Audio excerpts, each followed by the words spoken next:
आपको पहले भी बताया है कि अपने दुखों का कारण हम स्वयं हैं। इसके विषय में आज मैं एक बहुत ही गहरा विषय आपको बताऊंगी कि जिसको समझकर शायद आप अपने जीवन में बदलाव कर सके।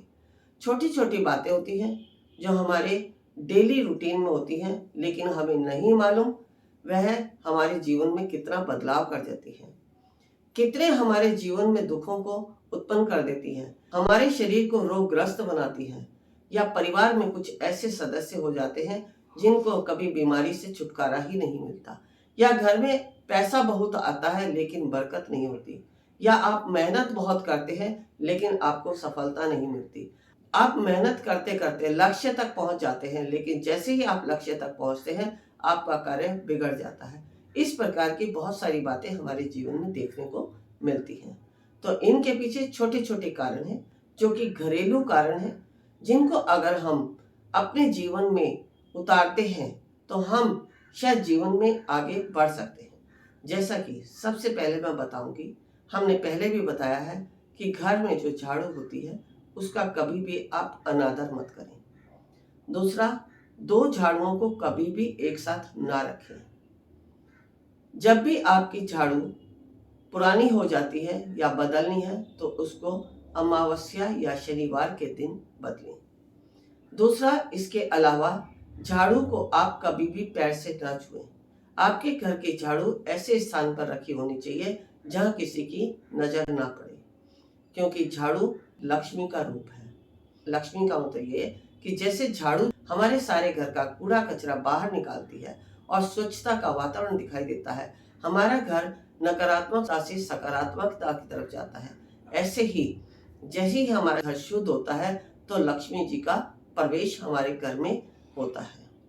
इसके अलावा एक और बात जो बहुत ही अहम है, जो अगर मैं पुरुषों की बात करूं तो पुरुष भी जो है अपना छुट्टी का दिन देके कभी भी अपने बाल जो है जाके कटवा लेते हैं, या शेव वगैरह जो बनानी होती है उनको बनवाते हैं।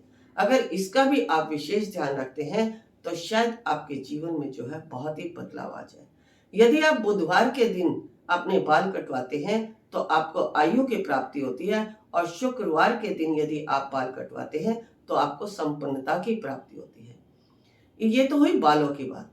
अब महिलाओं को लेकर भी अगर मैं ये बात कहूँ तो वह भी अपनी इच्छा अनुसार या किसी भी फंक्शन के अनुसार कभी भी जाके अपने बालों को सेट कराती हैं या कटिंग कराती हैं, तो वो भी इस प्रकार की बातों का विशेष रूप से ध्यान रखें। अब इसके साथ साथ एक बात और मैं बताती हूँ जो बहुत ही अहम बात है, जिसको हम डेली करते हैं लेकिन हमें नहीं मालूम कि हम ये सही कर रहे हैं या गलत कर रहे हैं। कि हमारे शरीर की जो ऊर्जा होती है वो या तो हमारे बालों में, हमारे नाखून में, हमारे शरीर के जो मैल होता है, पसीना होता है, वो किस में जाता है? हमारे वस्त्रों में। हमारे वस्त्र या जूते चप्पल, इनका अगर हम विशेष रूप से ध्यान रखते हैं कि ये हमें किस प्रकार बाहर फेंकने हैं पुराने होने के बाद, या अगर हम बाल रोज कंघी करते हैं तो उनको कहाँ फेंका जाए, या हम नाखून काटते हैं तो नाखूनों को हम कहाँ पर किस प्रकार फेंके या डालें, ये ज्ञान अगर हमें है तो हम जीवन में नकारात्मक एनर्जियों से बच सकते हैं। क्योंकि जो भी कोई तंत्र प्रयोग होता है या तो हमारे बाल के द्वारा, नाखून के द्वारा, या हमारी ओरा के द्वारा, चाहे उसमें हमारे जूते चप्पल हैं या पैरों की धूल है या हमारे वस्त्र ही हैं, यदि आप इन सबको ऐसे ही कहीं फेंक देते हैं, बालों को, वस्त्रों को या नाखूनों को उठाकर, इन पर कोई भी आपसे अगर कोई दुश्मनी रखता है और वह इन कामों में विश्वास रखता है तो वह जरूर इन पर तंत्र प्रयोग कराएंगे और आपके जीवन में नकारात्मक कभी भी समाप्त नहीं होती, लेकिन आपको समझ नहीं आता कि कारण क्या है। ये तो हुई बाहर फेंकने की बात।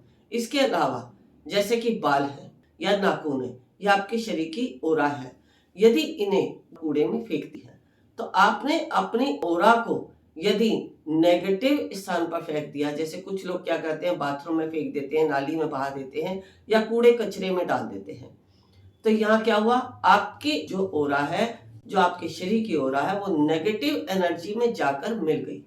जो कूड़ा है, बाथरूम है या नाली है या कोई भी किसी भी प्रकार से, कुछ लोग बताते हैं कि हम तो फ्लश में डाल देते हैं, तो आपने अपनी ओरा को गंदगी में डाल दिया। जैसे ही आपकी ये ओरा गंदगी से मिलती है तो आपका शरीर नकारात्मक शक्तियों से घिरता चला जाता है, आप बीमार होने लगते हैं, आप सोचने समझने की शक्ति आपकी खत्म हो जाती है, आपकी स्मरण शक्ति जाती रहती है, आप कार्य क्षेत्र में डाउन हो जाते हैं। ऐसे अनेक प्रकार की समस्याएं आपके जीवन में आती हैं और आपको मालूम भी नहीं।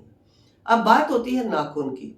यदि आप नाखून को भी बुधवार और शुक्रवार के दिन काट लेते हैं और काट कर इन्हें रख ले, फिर शनिवार शाम के समय जब सूर्यास्त हो जाए तो उसको एक लौंग और कपूर के साथ जला दें। फिर जो वो राख बनती है उस राख को किसी ऐसे वृक्ष की मिट्टी में दबा दें जो कि बहुत ही पॉजिटिव वृक्ष होता है।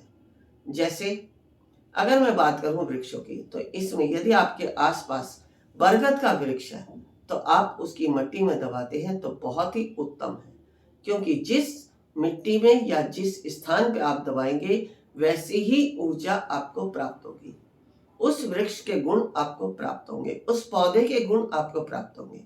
तो बरगद का वृक्ष क्या है? सबके मनोरथ पूर्ण करने वाला है, सबको जो है छाया देने वाला है। बरगद का वृक्ष विशाल वृक्ष है। बरगद के वृक्ष को माता सीता के द्वारा वरदान प्राप्त है। तो यदि आप उनकी मिट्टी में नाखून या बालों को दबाकर आते हैं तो आपका जीवन भी जो है बरगद के वृक्ष की तरह विशाल और सभी के मनोरथ को पूर्ण करने वाला, आप सात्विकता से भरपूर हो जाते हैं। तो आज मैंने आपको ये जो छोटे छोटे टिप्स बताई हैं, यदि आप इनका ध्यान रखते हैं तो आपका जीवन अवश्य ही सफल हो जाता है। गुरु माँ तपेश्वरी जी बढ़ाएं कदम अध्यात्म की ओर और पाएं स्वस्थ शरीर, संपन्नता और एकाग्रता। गुरु माँ के द्वारा प्रदान की जाती हैं 108 प्रकार की दीक्षाएं। गुरु माँ से सीखिए ध्यान एवं उपचार पद्धतियाँ। 1. मुद्रा विज्ञान, साधना से सिद्धियों की ओर। 2. तत्व ज्ञान। 3. लामा फेरा, तनाव, डिप्रेशन, पागलपन, नजर दोष, टोने टोटके में अत्यंत प्रभावी। 4. योग माया, रोगी को रोग मुक्त कराना। 5. हुंकार विद हलीम, बौद्धिक विकास एवं लक्ष्य प्राप्ति हेतु। 6. ट्रिटी सर्कल, एकाग्रता बढ़ाने के लिए। गुरु माँ के द्वारा प्रदान की जाने वाली दीक्षाएं लेकर जीवन को सुखों से भर सकते हैं। आप गुरु माँ तपेश्वरी जी से किसी भी समस्या के समाधान के लिए परामर्श कर सकते हैं, मात्र 1100 रुपए।